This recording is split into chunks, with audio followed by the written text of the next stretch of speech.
the most solitary border highway in China, connecting Xinjiang and Tibet, two of the country's most mysterious regions, leading into the silence above 5,000 meters.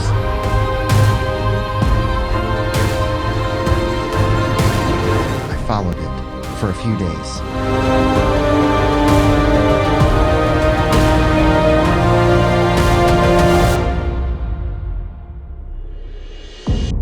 In the vast sprawl of Asia, there lies a road, not drawn for speed, nor built for convenience, but carved by time and grit across the continent's royest edges.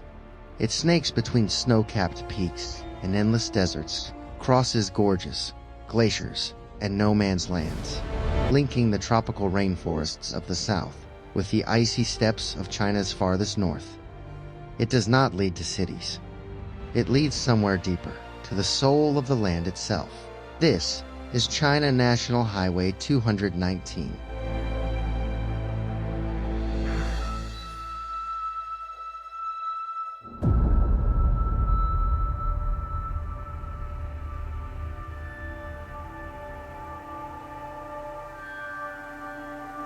Starting from the pristine shores of Pangong Lake in Xinjiang and stretching all the way to the coastal border of Dongxing, Guangxi. This highway runs over 10,065 kilometers, making it the longest border highway in China and one of the highest altitude roads in the world. It is solitary, less than one traveler per kilometer. It is unforgiving. Most of its path lies above 4,000 meters. It is treacherous, cutting through the largest plateau on Earth, across barren deserts and past lakes shrouded in myth. But above all, it's unforgiving, yet unforgettable.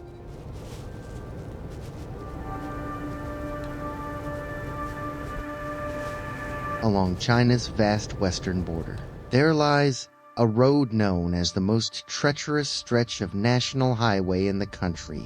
It's part of National Highway 219. But more often than not, it is remembered on its own because it links the Uyghur homeland of southern Xinjiang, Yecheng, to the mystic highlands of Tibet's Ngari region, cutting through uninhabited wilderness, climbing frozen mountain passes. This is the Xinjiang-Tibet Highway, or simply the Xin-Tibet Line. South of Kashgar, the wind comes rolling off the Pamirs, drifting through whispering poplar forests, flowing past bustling Uyghur bazaars, and echoing with poems of frontier warriors and the dust of time. This is Yecheng, a green oasis in the western desert, a critical node of the ancient Silk Road, and the very starting point of this legendary section of the highway. Yecheng is a border town, and a town of departure. From here, the road no longer leads to cities and crowds, but stretches ever southward across snow-laced passes, glacial rivers, and the silent heart of the plateau. It travels with the wind and the wilderness, accompanied by silence, solitude, and a fierce loyalty to the land. From this point on, G219 is no longer just a number on a map. It becomes a belief, a test of endurance, a journey across the limits of the body and into the very edge of the soul. Starting from the 0-kilometer marker in Yecheng, travelers set foot on a road known as the Heavenly Route in just a few hundred kilometers. They ascend from under 1,000 meters in altitude to over 5,000, where oxygen is thin, headaches pound like war drums, and each breath feels like a battle. Along the roadside, rusting car wrecks whisper quiet warnings. This road is not for the faint of heart. Its danger is real, but so is its beauty, because sometimes the hardest roads lead to the most magnificent places.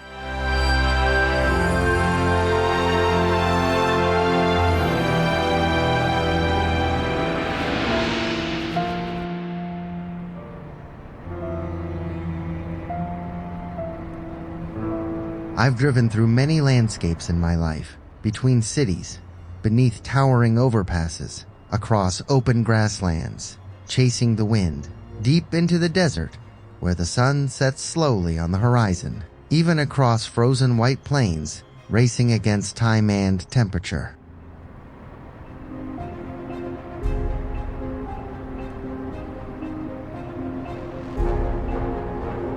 Every road has its scenery, but not every road leaves you in silence. Heart still pounding long after the engine quiets. Not every journey forces you to rethink what courage truly means. The Xinjiang Tibet highway is different. There are no service stations, no signal bars, no easy way out. There is only this: an endless silence, the roar of the highland wind, and a road that demands belief. Every kilometer tests your body. Every departure tests your will. Sometimes it feels like you're nothing but a speck of dust, cast into a world too vast to notice you. But in that moment, you understand. It's not that you've conquered this road. It's that this road has allowed you to pass. Great views await at dangerous peaks. That's more than poetry. It's a quiet promise, whispered only to those who dare. It's the cruelty of this land. It's silence. It's extremes that make it mesmerizing, magnificent, and profoundly real.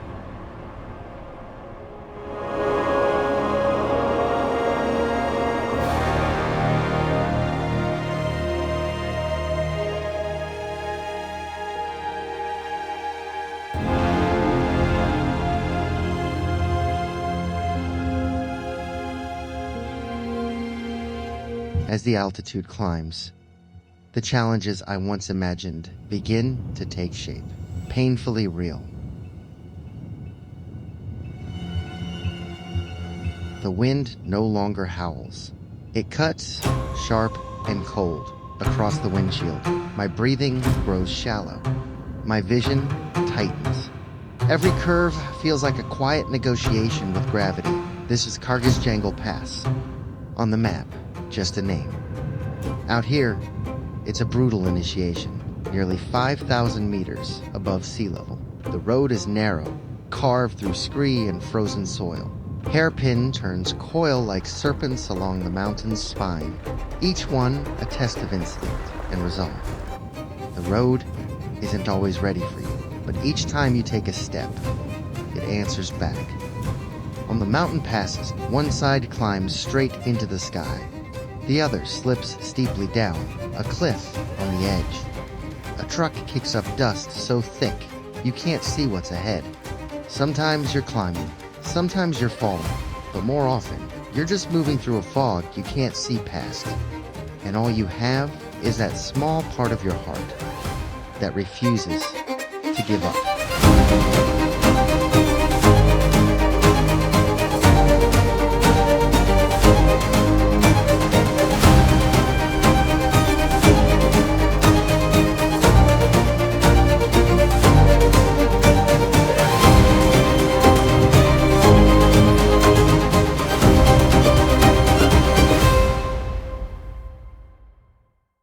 The engine growls, the tires dig deep, and the wind seems to whisper. This road spares no one. But in this very place, long before any of us ever came, men once built this road by hand, with picks, with dynamite, with bare determination. Long before they called it the Heavenly Road, it was just a mountain in the way, a barrier between the nation and its distant frontier.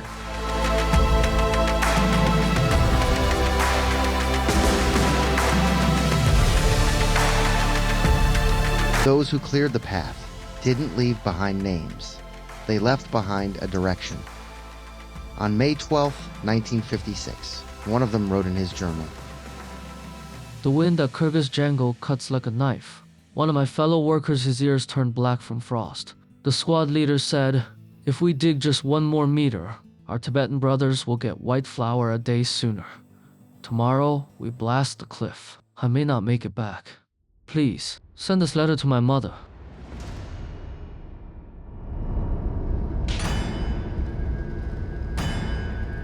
In the 1950s, a group of men set out toward the blank spaces on China's map. They had no satellites, no machines, just shovels, dynamite, ropes, and a simple command: build the road to Tibet. They faced the Kunlun Mountains, The Karakoram Range, glaciers, cliffs, silence. Most of the route sat above 4,000 meters. In winter, temperatures fell to -40. Oxygen was cut in half, and each step felt like breathing through a straw. In places like Kuti Pass, they tied ropes around their waists and hung off sheer cliffs to blast rock. Some used their own bodies to shield the fresh-cut road from falling stone. In Mazar Pass, the frozen earth was too hard to dig, so they lit fires to soften the ground, then scraped forward, inch by inch, 300 meters a day at best. There was no poetry in this labor, only frostbitten ears. Breathless collapses, and shovel after shovel read it into silence. There were women cooking for the workers at 5,000 meters, often fainting beside the stove. There were weaker camel drivers guiding supply caravans into the snow. 6 out of 10 camels never returned.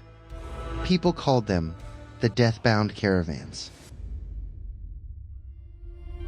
On October 5, 1957, the Xinjiang-Tibet highway opened, a full year and a half ahead of schedule. By then, many who had built this road had already given their lives to it. They didn't live to see its completion, but they left it for those who would follow. From that day on, Ngari region no longer waited 6 months for grain. Salt prices dropped by 90%, and when trucks rolled into the pastures, Tibetan herders said, "The soldiers brought iron cattle that could fly." This wasn't just a road. It was a line drawn across mountains, linking people to people, fates to futures. They never signed their names, but they left a direction etched into stone.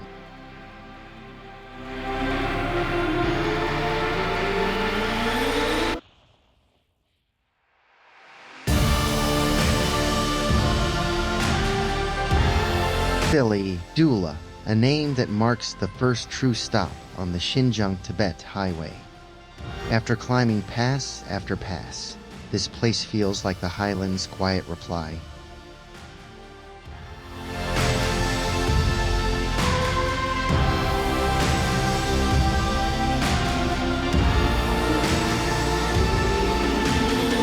I stopped for a meal at a small roadside diner.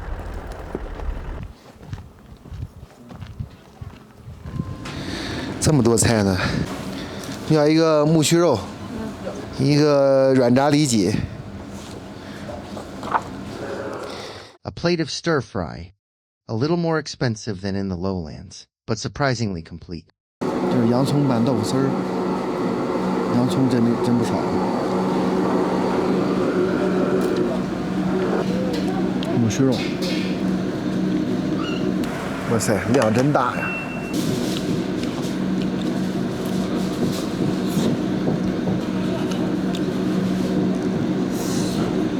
雪山环绕的小镇啊。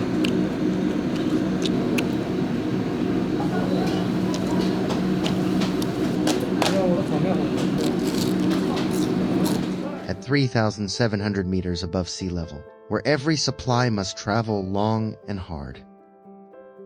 A warm meal like this isn't about price anymore. It's about how people survive in defiance of the land. These days, more and more cyclists and drivers pause here to catch their breath, sip hot water, maybe share a few words with the shop owner.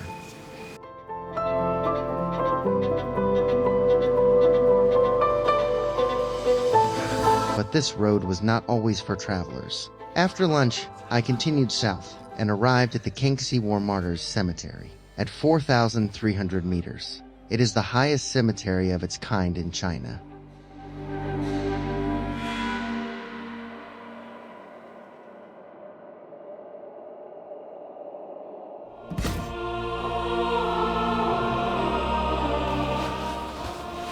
The tombstones are plain and quiet. The mountain wind drifts gently through. It's so silent here. You can almost hear time itself passing over the stones. Behind every name is a story whispered by history. 有你们一代一代人的牺牲，才有我们今天的生活。没带什么好烟，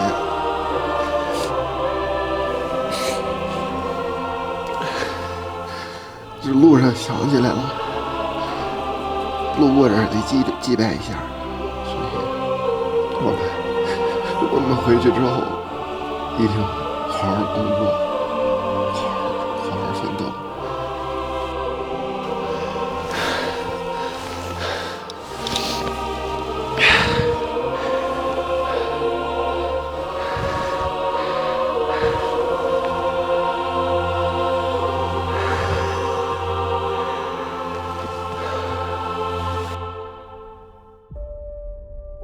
After it was built, this road did more than reach the plateau. It became a lifeline, threading deep into the heart of Tibet. Supplies, equipment, hope. Truck after truck climbed these highland passes, crossing snow lines, hauling forward through the silence. In those years, the valleys echoed with more than just wind. There were footsteps, steady and young, and there were countless nameless figures who gave their strength and buried their youth in the snow and the silence. Many never made it back down this road.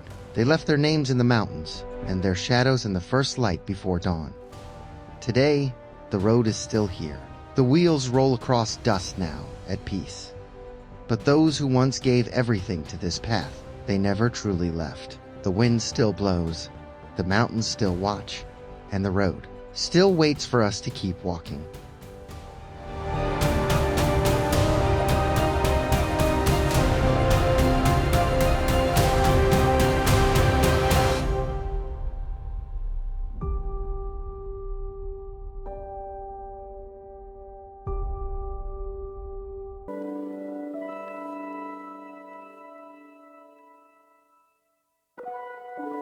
After leaving Zadoula, the road finally began to fall quiet. From Dahanglitan to Doma lies the most grueling stretch of the Xinjiang Tibet highway, 500 kilometers of uninhabited land. The average altitude here exceeds 5,000 meters. The wind is fierce. The air is thin. The weather changes without warning. Phone signal flickers in and out. Human presence begins to feel less certain. If your vehicle breaks down, there's a good chance it stays where it stops. Towing is too far, too costly. So, over the years, this road has collected rusting skeletons of abandoned cars. Half buried by wind and time, they sit like mute headstones, marking where journeys ended. The road continues climbing. Jishan Pass, Songshi Pass, Hongtu Pass, one after another, each more silent than the last. Breathing becomes difficult, as if the chest shrinks from the pressure, and air is no longer a gift, but something you have to fight for. Every breath feels like forcing an invisible battle from inside your body. You have to calm yourself, just to trick the altitude into letting you stay. But what makes this stretch legendary isn't just the altitude. It's a place that exists on both the map and in myth. A place called Dead Man's Gulch. Its real name is Treacherous Lake. Legend says a unit of soldiers camped there for a night. By morning, none woke up. Oxygen had quietly taken them all. And a saying was born: if you've pissed on Jishan Pass and slept in Dead Man's Gulch, you've earned your stripes. A joke, a dare, and a form of respect for the road. But at the edge of this so-called death zone, I saw something softer. It began with the faintest stir, as if wind brushed silence from the snow. I slowed the car, and then they appeared. A group of pale shadows moving through the wind, unhurried, wordless. They were the spirits of this land. Tibetan antelope, walking through sub-zero wind, silent on snow, as if the earth itself stepped lightly, just for them. But the plateau doesn't only tell stories of beauty. Every kilometer on this road might hide another face, just beyond where the antelope vanished. There stood a lone, forgotten outhouse, so ordinary it barely deserved notice, yet some remember it for a reason. Years ago, a couple of travelers stopped here for the night. Cold, exhausted, they decided to rest inside. That night, the wolves came by morning. No one walked out. Wolves left their tracks, and silence swallowed the rest. No one knows exactly what happened, and that's not the point. The story lives on. Not for shock, but for caution. Here, on the high plateau, wind, snow, and night are never just background. They are boundaries, where life and nature face each other with no filter. And sometimes we are fragile as a single breath in the cold. Ahead, the road begins to soften again, toward water, toward a lake, toward an echo hidden behind the mountains.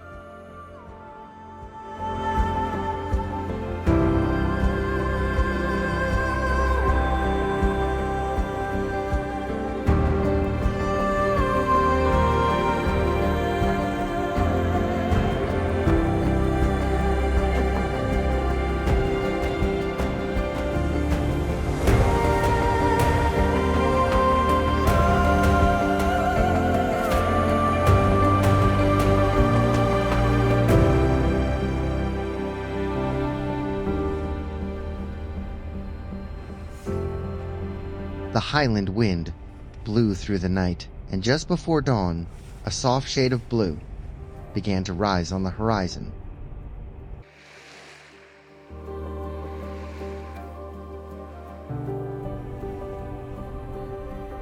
A lake, a mirror hidden deep in the plateau, Pangong Lake. It rests quietly, at 4,200 meters above sea level, the surface still. Like a slab of sky fallen to earth. There's something rare about it. One side holds fresh water, the other, salt. Most of the lake lies within China, but its western tip stretches silently outward, disappearing into the distance, into India. The water is so still, it feels like some long, weary road within you has finally come to rest.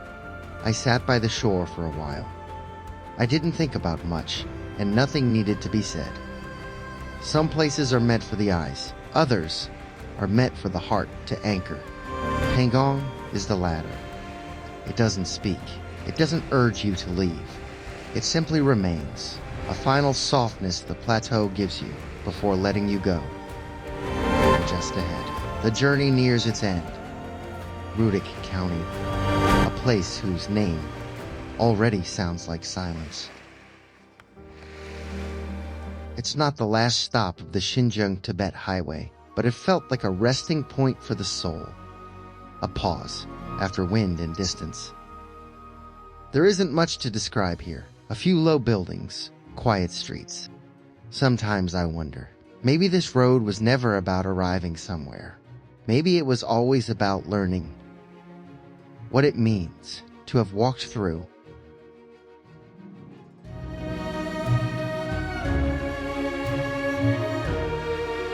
I didn't feel much here. I didn't stay long. The wind was light, the sky was blue, and I knew this part of the road was done. As for the next part, there's no rush. The road will tell me when it's time. The road doesn't need a reason. But in my heart, I've walked it many times. I just felt that some places, if you never see them, something in you stays incomplete. Later, I understood the road was never about being seen. It was a quiet conversation between me and myself. There was altitude sickness, silence, an antelope out of nowhere, a snowstorm that didn't ask permission, stories that spoke without a sound. I thought I was crossing a wilderness, but in the end, I was crossing through myself, and every ending is just a new beginning with a different name. So this road, it's not finished. It's just been folded up for now and tucked quietly into my heart.